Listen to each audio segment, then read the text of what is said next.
Hi friends, ഓണക്കാലമായി ഇനി അങ്ങോട്ട് ഓഫറുകൾ ഒരുപാട് വരാൻ കിടക്കുകയാണ്. ഓൺലൈനിൽ എത്ര കണ്ട ഓഫറുകൾ ഉണ്ടാവുമെന്ന് നമുക്ക് കൃത്യമായിട്ട് പറയാൻ പറ്റില്ല. ബട്ട് ഓഫ്ലൈൻ ഷോപ്പുകളിൽ എന്തായാലും ധാരാളം ഓഫറുകൾ വരാൻ പോകുന്നൊരു സമയമാണ്. ഒരുപാട് ബ്രാൻഡുകൾ ഓഫറുകളൊക്കെ റിവീൽ ചെയ്ത് തുടങ്ങിയിട്ടുണ്ട്. അക്കൂട്ടത്തിൽ ഏറ്റവും റീസെൻ്റ് ആയിട്ട് നമ്മളെ സമീപിച്ചിരിക്കുന്നത് ഓപ്പോ ആണ്.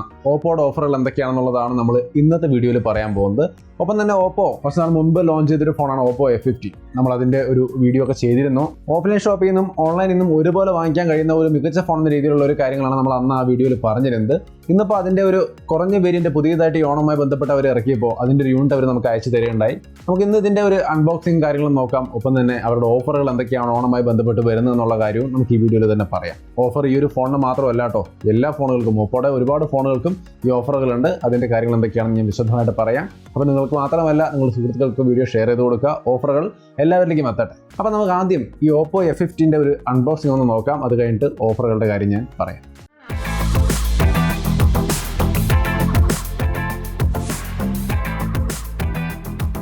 അപ്പോൾ ഇതാണ് നമ്മുടെ ഓപ്പോ F15 ബോക്സ്. അപ്പോൾ നമുക്കത് ഓപ്പൺ ചെയ്യുമ്പോൾ തന്നെ മുകളിൽ വേറൊരു ബോക്സാണ് കിട്ടുന്നത്. ബോക്സിനകത്ത് കേസും കാര്യങ്ങളൊക്കെയാണ് ഉണ്ടാവാറുള്ളത്. അടുത്തായിട്ട് ഫോൺ കാണാം. ഓപ്പോ F15 വളരെ ലൈറ്റ് വെയിറ്റ് ആണ് കേട്ടോ. കയ്യിൽ കിട്ടുമ്പോൾ തന്നെ വളരെ ലൈറ്റ് വെയിറ്റ് ആണ്. നമ്മളത് ആദ്യത്തെ വീഡിയോ ചെയ്തപ്പോൾ തന്നെ പറയുന്നത് വളരെ ലൈറ്റ് വെയിറ്റ് ആയ ഒരു ഫോണായിരിക്കും. ചാർജർ വന്നു കഴിഞ്ഞാൽ ബുക്ക് ചാർജ് 3.0 എന്ന് വെച്ചാൽ 20 വാട്ട് ഫാസ്റ്റ് ചാർജിങ് ആണ് നമുക്ക് ഇതിൻ്റെ ഒപ്പം കിട്ടുന്നത്. Type-C കേബിൾ ഇതിൻ്റെ ഒപ്പം വരുന്നുണ്ട്. ഇയർഫോണും ഇതിൻ്റെ ഒപ്പം കിട്ടുന്നുണ്ട്. അപ്പോൾ ഈ ഒരു ബോക്സ് എനിക്ക് തോന്നുന്ന ഒരു ഫുൾ പാക്കാണ്. അപ്പോൾ നമ്മളിതൊക്കെ മാറ്റി വെച്ച് കഴിഞ്ഞാൽ സിമിജർ റെട്ടോളും കേസും നമുക്ക് കാണാം. കേസ് അത്യാവശ്യം നല്ലൊരു സ്ട്രോങ് ആയ കേസാണ് നമുക്ക് ഈ ഒരു ഓപ്പോ F15 ഒപ്പം കിട്ടുന്നത്. മാറ്റി വയ്ക്കാം. ഫോണിലേക്ക് വന്നു കഴിഞ്ഞാൽ വളരെ ലൈറ്റ് വെയിറ്റ് ആയ ഒരു ഗ്രേഡിയൻ ഫിനിഷുള്ള ഒരു ഫോണാണ്. നമ്മുടെ കയ്യിലേക്ക് എടുക്കുമ്പോൾ തന്നെ വളരെ നല്ലൊരു ഇൻഹാൻഡ് ഫീൽ, വളരെ കംഫർട്ടായൊരു ഫീലാണ് നമുക്ക് കിട്ടുന്നത്. വളരെ ലൈറ്റ് വെയിറ്റുമാണ്. ഇതിൻ്റെ തിക്നെസ് ഒക്കെ 7.9 mm മാത്രമാണ്. അതുപോലെ 172 ഗ്രാമാണ് വെയിറ്റ് വരുന്നത്. അപ്പോൾ നമുക്ക് ചെറിയൊരു ഓവർവ്യൂ എടുക്കാം. താഴത്തെ വശത്ത് നോക്കിക്കഴിഞ്ഞാൽ 3.5 mm ഹെഡ്ഫോൺ ജാക്ക് ഉണ്ട്, മെയിൻ മൈക്രോഫോൺ ഉണ്ട്, Type-C പോർട്ട് ഉണ്ട്, അതേപോലെ സ്പീക്കർ ഗ്രില്ലും താഴെ കാണാം. റൈറ്റ് സൈഡിലായിട്ട് നമുക്ക് പവർ ബട്ടണും കാണാം. ലെഫ്റ്റ് സൈഡിലേക്ക് വന്നു കഴിഞ്ഞാൽ വോളിയം റോക്കേഴ്സും സിം ട്രേയും കാണാൻ സാധിക്കും. അപ്പോൾ സിം ട്രേയുടെ കോൺഫിഗറേഷൻ നമുക്ക് ജസ്റ്റ് ഒന്ന് ഓപ്പൺ ചെയ്ത് പരിശോധിക്കാം. ട്രിപ്പിൾ കാർഡ് സ്ലോട്ടാണ്. 2 സിമ്മും മെമ്മറി കാർഡും ഇടാൻ പറ്റുന്ന ഒരു സംവിധാനമാണ് ഈ ഒരു ഫോണിനകത്തുള്ളത്. സോ മെമ്മറി നിങ്ങൾക്ക് ഒരു ഇഷ്യൂ ആവാൻ വഴിയില്ല. ഓൾറെഡി 128 GB സ്റ്റോറേജ് ഉണ്ട്. കൂടുതൽ ട്രിപ്പിൾ കാർഡ് ഓപ്ഷനും നമുക്ക് അവൈലബിൾ ആണ്. ടോപ്പ് സൈഡിലേക്ക് വന്നു കഴിഞ്ഞാൽ നോയ്സ് ക്യാൻസലിംഗ് മൈക്രോഫോൺ മാത്രമാണ് നമുക്കുള്ളത്. വേറെ കാര്യങ്ങളൊന്നും അവിടെ കാണാനില്ല. അപ്പോൾ ഇത്രയുമാണ് ഇതിൻ്റെ ഒരു ചെറിയ ഓവർവ്യൂ. റിയർ സൈഡിൽ ക്വാഡ് ക്യാമറ സെറ്റപ്പ് ഉണ്ട്. 48 MP അടങ്ങുന്ന ക്വാഡ് ക്യാമറ സെറ്റപ്പ് ആണ്. ഫ്രണ്ടിൽ നമുക്ക് 16 MP ഒരു സെൽഫി ക്യാമറ നോച്ചിനകത്താണ് വരുന്നത്. ഡിസ്പ്ലേ സൈസ് 6.4 ഇഞ്ച് ആണ്. എന്നാലും ഇതിൻ്റെ ഫോൺ ബൂട്ടപ്പ് ചെയ്ത് സെറ്റപ്പ് ചെയ്തെടുക്കുന്നതിനുള്ളിൽ ഞാൻ ഇതിൻ്റെ പ്രധാനപ്പെട്ട സ്പെസിഫിക്കേഷൻ ഒന്ന് പറഞ്ഞു തരാം. ഓപ്പോ F15 6.4 ഇഞ്ച് വരുന്ന AMOLED ഡിസ്പ്ലേ ആണ്.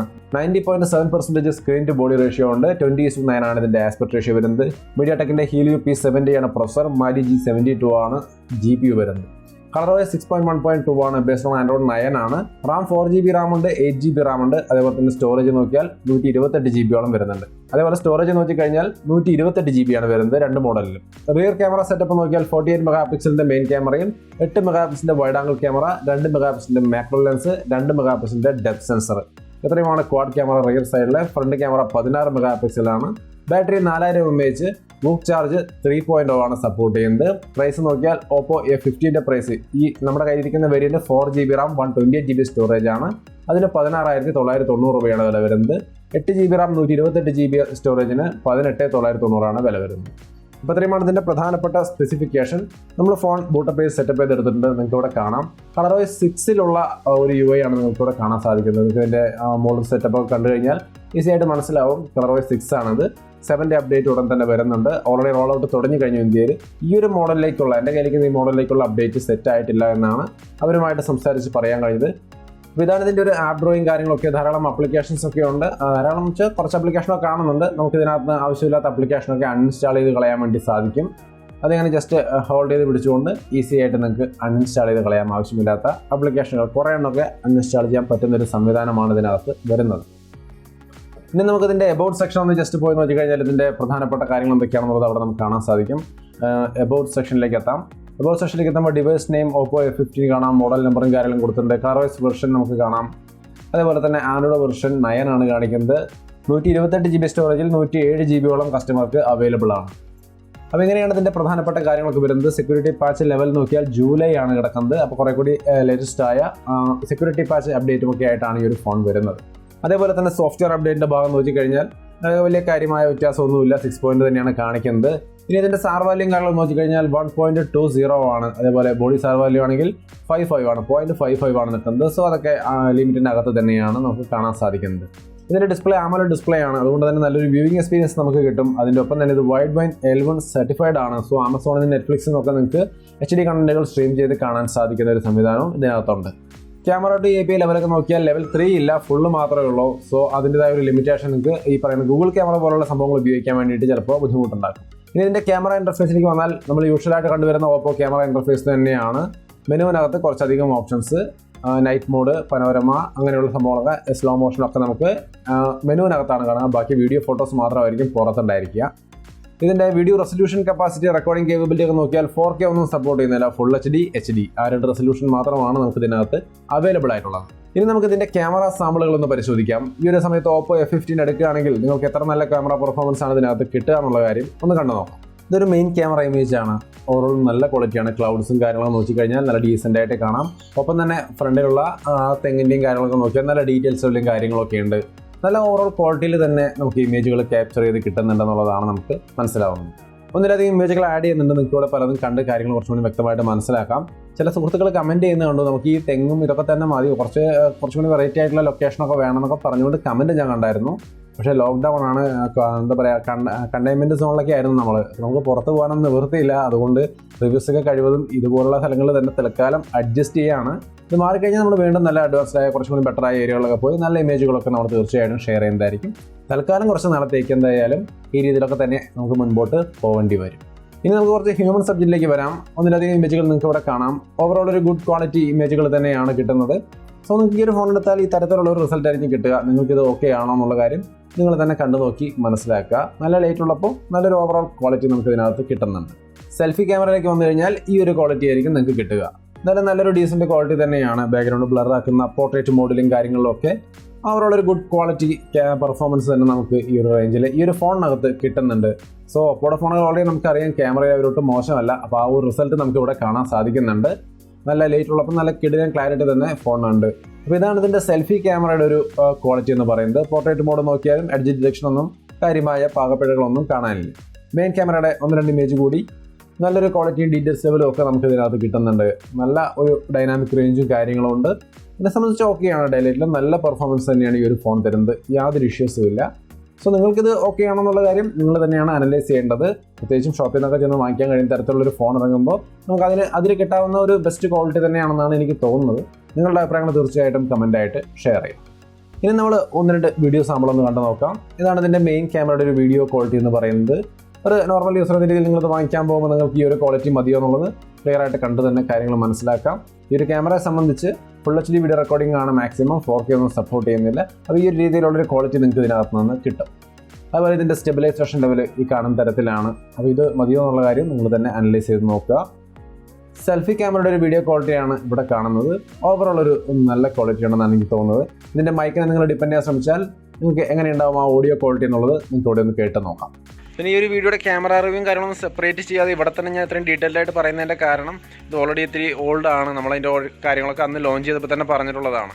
പിന്നെ ഇപ്പോൾ നമ്മൾ ഈ ഒരു വീഡിയോ ചെയ്യുന്നത് ഒരാഴ്ച തന്നതുകൊണ്ട് ജസ്റ്റ് ആ ഓഫേഴ്സും കാര്യങ്ങളൊക്കെ പറയാൻ വേണ്ടി വീഡിയോ ചെയ്യുമ്പോൾ കൂട്ടത്തിൽ അതിന് ഒരു യൂണിറ്റ് കിട്ടിയപ്പോൾ അത് അതിൻ്റെ ഒപ്പം അൺബോക്സ് ചെയ്ത് കാണിക്കുന്നത് മാത്രമേ ഉള്ളൂ. അപ്പോൾ നിങ്ങൾ വാങ്ങിക്കാൻ പോകുകയാണെങ്കിൽ തീർച്ചയായിട്ടും ഈ ഒരു സാമ്പിളുകളൊക്കെ നിങ്ങൾക്ക് ഉപകാരപ്പെടാനുള്ള സാധ്യതയുണ്ട്. ഇനി ക്യാമറയിലെ ഒരു സ്ലോ മോഷൻ്റെ ഒരു ലെവൽ ജസ്റ്റ് ഒരു 1-2 സാമ്പിൾ ഞാനിവിടെ ഒന്ന് കാണിക്കും. ഇനി നമുക്ക് ഇൻഡോർ ലൈറ്റിംഗ് കണ്ടീഷനിൽ ഈ ഒരു ക്യാമറ എങ്ങനെ പെർഫോം ചെയ്യുന്നു ജസ്റ്റ് കുറച്ച് സാമ്പിൾ ഇട്ട് ഞാനൊന്ന് കാണിച്ചു തരാം. ഒന്ന് കണ്ടു നോക്കിയോ. ഈ രീതിയിലാണ് ഇതിൻ്റെ മെയിൻ ക്യാമറയുടെ ഒരു പെർഫോമൻസ്. ഇമേജുകളുടെ കാര്യത്തിൽ ഒരു നല്ല ക്വാളിറ്റി ഇമേജും കാര്യങ്ങളൊക്കെ നമുക്ക് കിട്ടുന്നുണ്ട്. ഇതായിരിക്കും ഇതിനകത്ത് കിട്ടുന്ന ഒരു ക്വാളിറ്റി. നിങ്ങൾക്കിത് ഓക്കെ ആണോ എന്നുള്ള കാര്യം അനലൈസ് ചെയ്ത് നോക്കാം. ഇനി സെൽഫി ക്യാമറയുടെ കാര്യത്തിലേക്ക് വന്നു കഴിഞ്ഞാൽ ഈ ഒരു ക്വാളിറ്റി ഉള്ളതായിരിക്കും. ഈ ഒരു ക്വാളിറ്റി ആയിരിക്കും നിങ്ങൾക്ക് ആർട്ടിഫിഷ്യൽ ലൈറ്റിംഗ് കണ്ടീഷനിലെ സെൽഫിയിൽ കിട്ടാൻ പോകുന്നത്. So finally Oppo F15 4GB RAM 128GB storage എന്നൊരു പുതിയ വേരിയൻറ്റ് ഇങ്ങനൊരു പ്രൈസിൽ ഇറങ്ങുമ്പോൾ നിങ്ങളുടെ ഒപ്പീനിയൻ എങ്ങനെയാണ്? ഒരു ഓഫ്ലൈനിലൊക്കെ ഷോപ്പിൽ നോക്കിക്കഴിഞ്ഞാൽ കിട്ടാവുന്ന ഒരു നല്ല ഡീലായിരിക്കുമോ? നിങ്ങളുടെ അഭിപ്രായങ്ങൾ തീർച്ചയായിട്ടും കമൻറ്റായിട്ട് ഷെയർ ചെയ്യാം. ഇനി നമ്മൾ പറയാൻ പോകുന്നത് ഓപ്പോയുടെ ഓഫറുകളെ കുറിച്ചാണ്. ഓഫറുകൾ ഈ ഒരു ഫോണിന് മാത്രമല്ല 10,000 രൂപ തൊട്ട് അങ്ങോട്ട് എല്ലാ ഓപ്പോ ഫോണുകളിലേക്കും ബാധകമായ ഓഫറുകളാണ് കമ്പനി മുൻപോട്ട് വെച്ചിരിക്കുന്നത്. അപ്പോൾ 10,000 മുകളിലുള്ള ഓപ്പോ ഫോണുകൾ വാങ്ങിക്കാൻ ഉദ്ദേശിക്കുന്ന എല്ലാവർക്കും തീർച്ചയായിട്ടും ഈ ഓഫറുകൾ വേണ്ട രീതിയിൽ ഉപയോഗിക്കും. ആദ്യമായിട്ട് ഓപ്പോ മുമ്പോട്ട് വയ്ക്കുന്ന ഒരു ഓഫർ എന്ന് പറയുന്നത് കംപ്ലീറ്റ് ഡാമേജ് പ്രൊട്ടക്ഷൻ പ്ലാനാണ്. അപ്പോൾ ഈ ഒരു പ്ലാൻ അനുസരിച്ച് 6 മാസം വരെ കംപ്ലീറ്റ് ഡാമേജ് പ്രൊട്ടക്ഷനാണ്. ഫോൺ എന്ത് കംപ്ലയിൻറ്റ് വന്നാലും അത് കംപ്ലീറ്റ് ആയിട്ടും അവർ റീപ്ലേസ് ചെയ്യും. ഇപ്പോൾ ഡിസ്പ്ലേ ഒക്കെ പൊട്ട് താഴെ വീഴുക അങ്ങനെ എന്തെങ്കിലും ഒക്കെ ഒരു ഡാമേജ് സംഭവിക്കുകയാണെങ്കിൽ അതിനൊരു കംപ്ലീറ്റ് പ്രൊട്ടക്ഷൻ എന്ന് പറയുന്ന ഒരു സർവീസാണ് ഇവർ കൊടുക്കുന്നത്. അത് 6 മാസം വരെയാണ്. അപ്പോൾ നിങ്ങൾ ഇനി വാങ്ങിക്കാൻ പോകുന്ന പുതിയ ഓപ്പോ ഫോൺ ഇന്ന് പോയി വാങ്ങിക്കുകയാണെങ്കിൽ ഇവിടെ നിന്ന് അങ്ങോട്ട് അടുത്ത 6 മാസത്തേക്ക് നിങ്ങൾക്ക് ഈ ഒരു പ്രൊട്ടക്ഷൻ അവൈലബിൾ ആണ്. നമ്മൾ ഫ്ലിപ്കാർട്ടിലൊക്കെ ഈ ഒരു പ്രൊട്ടക്ഷൻ പ്ലാൻ എന്ന് പറഞ്ഞുള്ള പ്ലാനൊക്കെ കാണാം. അതിനെക്കുറിച്ച് നമ്മൾ വീഡിയോ ചെയ്തിരുന്നതാണ്. പക്ഷേ അതെടുത്ത പലരും എന്താ പറയുക, അവരുടെ സർവീസ് കൃത്യമായിട്ട് കിട്ടുന്നില്ല, കോൺടാക്ട് ചെയ്യാൻ പറ്റുന്നില്ല, അങ്ങനെയുള്ള കുറേ നൂലാമാലകൾ പറയുന്നത് കേട്ടു. എന്തായാലും ഇത് അങ്ങനെയൊന്നുമല്ല, ഇത് ഓപ്പോ തന്നെ കൊടുക്കുന്ന ഓഫറാണ്, വേറെ ഇടനിലക്കാരൊന്നുമില്ല. സോ നിങ്ങൾക്ക് എന്ത് കംപ്ലയിൻ്റ് ഉണ്ടെങ്കിലും ഓപ്പോയുടെ സർവീസ് ചെയ്തിട്ട് നേരിട്ട് സർവീസ് ചെയ്യാൻ സാധിക്കും. സോ ഇവിടെ വേറെ ഇഷ്യൂസ് ഒന്നുമില്ല. ഇത് ഓപ്പോ ഡയറക്റ്റ് ആയിട്ട് കൊടുക്കുന്ന ഡാമേജ് പ്രൊട്ടക്ഷൻ പ്ലാനാണ്. അപ്പോൾ ഒരു ഓഫർ എന്ന് പറയുന്നത് കംപ്ലീറ്റ് ഡാമേജ് പ്രൊട്ടക്ഷൻ പ്ലാനാണ്. രണ്ടാമത്തെ ഓഫർ എന്ന് പറയുന്നത് 10% ക്യാഷ് ബാക്ക് ആണ്. ഇൻസ്റ്റാൻറ്റ് ഡിസ്കൗണ്ട് അല്ല, ക്യാഷ് ബാക്ക് ആണ്. 2 ബാങ്കുകളിലാണ് ഓഫർ ഉള്ളത്. ഒന്ന് ബാങ്ക് ഓഫ് ബറോഡയുടെ ക്രെഡിറ്റ് കാർഡ് EMI ട്രാൻസാക്ഷനും ഫെഡറൽ ബാങ്കിൻ്റെ ഡെബിറ്റ് കാർഡ് EMI ട്രാൻസാക്ഷനുമാണ്. അപ്പോൾ ഈ 2 കാർഡുകളിൽ നിങ്ങൾ യൂസ് ചെയ്യുകയാണെങ്കിൽ നിങ്ങൾക്ക് EMIയിലാണ് നിങ്ങൾ പർച്ചേസ് ചെയ്യുന്നതെങ്കിൽ നിങ്ങൾക്ക് 10% ക്യാഷ് ബാക്കും കിട്ടും. അപ്പോൾ ആ ഒരു ഓഫറും കൂടുതൽ പ്രൈസുള്ള ഫോണിൽ വാങ്ങിക്കുകയാണെങ്കിൽ തീർച്ചയായിട്ടും യൂസ്ഫുൾ ആയിരിക്കും. അപ്പോൾ അത് വേണ്ട രീതിയിൽ ഉപയോഗിക്കാൻ ശ്രമിക്കുക.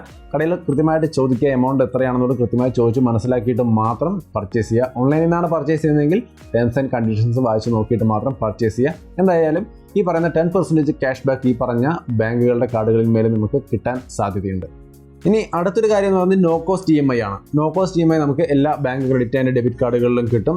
10,000 രൂപയ്ക്ക് മുകളിലുള്ള പ്രൊഡക്റ്റുകളും മേലാണ് നമുക്ക് ഈ പറയുന്ന നോ കോസ്റ്റ് EMI കിട്ടുക. അപ്പോൾ നിങ്ങൾ EMIയിലെ ട്രാൻസാക്ഷൻ നടത്താൻ ഉദ്ദേശിക്കുന്ന ആൾക്കാരാണെങ്കിൽ അതിനും ഈ ഒരു ഓണക്കാലത്ത് അതിനുള്ള ഒരു സാഹചര്യം ഇപ്പോൾ ഓപ്പോ ഏർപ്പെടുത്തിയിട്ടുണ്ട്. അപ്പോൾ അത് മാക്സിമം യൂസ് ചെയ്യാൻ ശ്രമിക്കുക. ഈ ഒരു ഓഫർ കാലഘട്ടം എന്ന് പറയുന്നത് ആഗസ്റ്റ് 15 തീയതി തൊട്ട് സെപ്റ്റംബർ 10 വരെയാണ്. സോ ടൈമുണ്ട്. ഇതിനിടയിൽ ഓപ്പോ ഫോൺ എടുക്കാൻ പോകുന്നുണ്ടെങ്കിൽ ഈ പറഞ്ഞ 2-3 ഓഫറുകളും കൃത്യമായിട്ട് പരിശോധിച്ച് ഉണ്ടെന്ന് ഉറപ്പുവരുത്താൻ ശ്രമിക്കുക. ഇനി നിങ്ങൾക്ക് ഇതിനകത്ത് അടുത്ത ഒരു സംഗതി എന്ന് പറയുന്നത് ഫിനാൻസ് ഓപ്ഷനുകളുണ്ട്. ഒരു 3-4 ഫിനാൻസ് ഓപ്ഷനുകളും അവർ പറയുന്നുണ്ട്. ഒന്ന് ബജാജ് ഫിനാൻസിൻ്റെ ഓപ്ഷനാണ് പറയുന്നത്, പിന്നെ HDFC ഫിനാൻസിൻ്റെ ഓപ്ഷനും പറയുന്നുണ്ട്, home credit and ICICI bank long term finance ഓപ്ഷനും വരുന്നുണ്ട്. അപ്പോൾ ഈ ഫിനാൻസ് ഒക്കെ നിങ്ങൾക്ക് വേണമെങ്കിൽ യൂസ് ചെയ്യാൻ ശ്രമിക്കാം. അപ്പോൾ ഇങ്ങനെയൊക്കെയാണ് ഇതിൻ്റെ ഓഫറുകൾ ഒരു 3-4 ഇപ്പോൾ മുമ്പോട്ട് വെച്ചിരിക്കുന്നത്. എന്തായാലും ഈ ഒരു ഓണസമയം 15 തൊട്ട് ആഗസ്റ്റ് 15 തൊട്ട് 10 വരെ, സെപ്റ്റംബർ 10 വരെയുള്ള ഈ ഒരു ടൈമിനകത്ത് നിങ്ങൾ ഓപ്പോ ഫോൺ വാങ്ങിക്കാൻ പോകുകയാണെങ്കിൽ ഈ 3-4 ഓഫറുകൾ കൃത്യമായിട്ട് നിങ്ങൾക്ക് ഫോളോ ചെയ്യാൻ ശ്രമിക്കാം. അപ്പോൾ നിങ്ങൾക്ക് നല്ലൊരു ഡിസ്കൗണ്ടിലും അല്ലെങ്കിൽ നിങ്ങളുടെ കൺവീനിയൻസിന് പറ്റിയ രീതിയിലും ഓപ്പോ ഫോണുകളൊക്കെ എടുക്കാൻ വേണ്ടിയിട്ട് സാധിക്കും. അപ്പോൾ അതാണ് ഈ ഒരു ബ്രാൻഡിൻ്റെ പ്രധാനപ്പെട്ട ഓഫറുകൾ. അതിനൊപ്പം Oppo F15 എന്ന് പറയുന്ന ഫോണിൻ്റെ ഒരു അൺബോക്സിംഗ് വിനീഷിൻ്റെ പ്രശ്നം കൂടിയാണ് നമ്മളിവിടെ കണ്ടത്. പിന്നെ ഇതിനകത്തേക്ക് ColorOS 7 താമസിയാതെ അപ്ഡേറ്റോടെ വരും. ഇപ്പോഴേക്കും അതിനകത്ത് ColorOS 6 തന്നെയാണ്. 7 കിട്ടിത്തുടങ്ങിയിട്ടുണ്ട്. നിങ്ങൾ ഓൾറെഡി അതിൻ്റെ ലീക്കും അതിൻ്റെ ഇമേജുകളൊക്കെ കണ്ടു കാണും, പലർക്കും കിട്ടിത്തുടങ്ങിയിട്ടുണ്ട്. അതേപോലെ ഇതിനകത്തേക്ക് F15 മോഡലിലേക്ക് താമസിയാതെ വരും. ഓൾറെഡി F15 ഉപയോഗിക്കുന്ന ആൾക്കാർ ധാരാളം ഉണ്ടെന്ന് എനിക്കറിയാം. അവർക്ക് അതിൻ്റെ അപ്ഡേറ്റ് അടുത്ത ദിവസങ്ങളിൽ തന്നെ കിട്ടുമെന്നാണ് ഓപ്പോയിൽ നിന്നും അറിയിച്ചിരിക്കുന്നത്. അപ്പോൾ ഇത്രയുമാണ് ഇന്നത്തെ ഒരു ചെറിയ വീഡിയോ. ഇനിയും പുതിയ ബ്രാൻഡുകൾ, പുതിയ ഓഫറുകളും ഡീലുകളൊക്കെ ആയിട്ട് വരുമ്പോൾ അതൊക്കെ നമ്മൾ വീഡിയോകളിലൂടെ നിങ്ങളെ അറിയിക്കും. പക്ഷേ ഞാൻ ആവർത്തിക്കുന്ന വീഡിയോകൾ വരാൻ ചിലപ്പോൾ ഇത്തിരി ലേറ്റ് ആവും. ഇത് തന്നെ ലേറ്റായിട്ട് വന്നിരിക്കുന്ന ഒരു വീഡിയോ ആണ്. ഓഫർ തുടങ്ങിയിട്ട് ഒരുപാട് ദിവസം കഴിഞ്ഞിട്ടാണ് ഈ ഒരു വീഡിയോ തന്നെ വരുന്നത്. പക്ഷേ നമ്മുടെ സോഷ്യൽ മീഡിയ നിങ്ങൾ ഫോളോ ചെയ്യുകയാണെങ്കിൽ കൃത്യമായിട്ടുള്ള അപ്ഡേറ്റുകൾ നിങ്ങൾക്ക് അവിടെ കിട്ടും. സോ മറക്കാതെ ഫേസ്ബുക്ക് പേജ്, അതേപോലെ ട്വിറ്റർ, ഇൻസ്റ്റാഗ്രാം എല്ലാം ഫോളോ ചെയ്തിടുക. ഏതെങ്കിലും നിങ്ങൾക്കുള്ളതിൽ ഏതെങ്കിലും ഒരെണ്ണം ഫോളോ ചെയ്തിട്ടാൽ നമ്മൾ കൃത്യമായിട്ട് അവിടെ അപ്ഡേറ്റ് തരുമ്പോൾ നിങ്ങൾക്ക് ഓൺ ടൈമിന് കിട്ടും. അത് കുറച്ചുകൂടി ബെറ്റർ ആയൊരു ഓപ്ഷൻ ആയിരിക്കും നിങ്ങൾക്ക് എന്നാണ് എനിക്ക് തോന്നുന്നത്. അപ്പോൾ അത്രയുമാണ് ഇന്നത്തെ ഒരു വീഡിയോ. ഇഷ്ടപ്പെട്ടാൽ ലൈക്ക് ചെയ്തും ഷെയർ ചെയ്തൊക്കെ നമ്മളെ സപ്പോർട്ട് ചെയ്യാം. വീണ്ടും മറ്റൊരു വീഡിയോ ആയിട്ട് കണ്ടുമുട്ടാം. ബൈ.